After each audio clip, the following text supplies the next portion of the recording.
Matapos ang pagsubok sa weekly task, sina Miguel at Inigo, in-experience naman for the first time ang pool ni Kuya.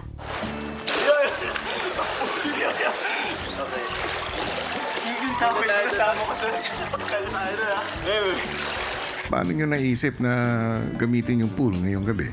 Kasi yun daw po yung sabi niyo kay Inigo, Kuya. When po kami pwedeng maligo and mag-pool and hindi pwede? May nasabi ba ako na bawal? Tapos sabi namin sa surprise namin, hindi namin sasabihin, tatalo na lang kami. Para ma-surprise sila, Kuya. Sabi ko? Nako Miguel, paano ba yan? Parang si Kuya ang na-surprise. 3, 2, 1.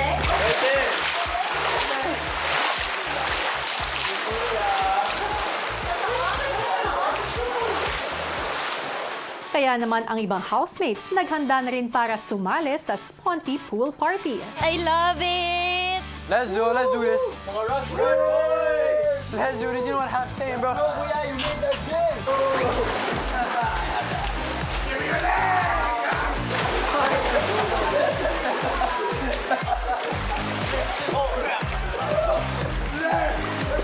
Jack, help me, Jack! I'm shaking, Jack!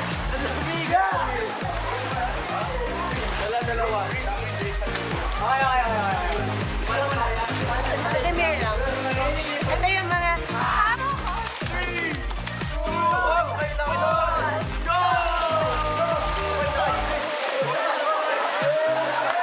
Kuya, ang saya po mag-swimming kasi favorite ko po talaga sa labas mag-swimming. It's first time swimming together, so parang it's so fun.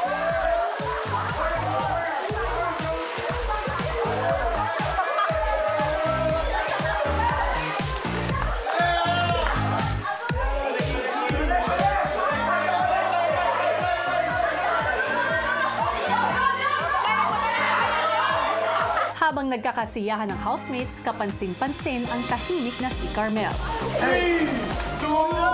Actually, Kuya, gusto ko din naman pong mag-swimming po. Pero Kuya, feeling ko po kasi aabutan na ako and masakit na din po yung puson ko po.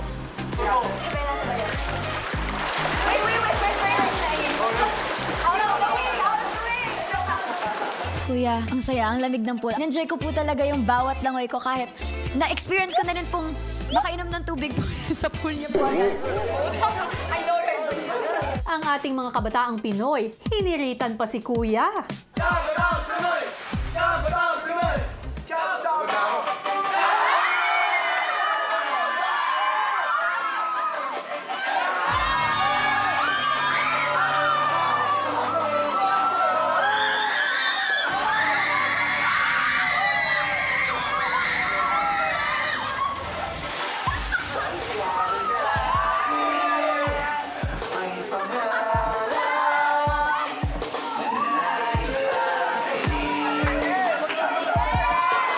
Nung nag-play na yung music, grabe, parang one of like my core memories so far.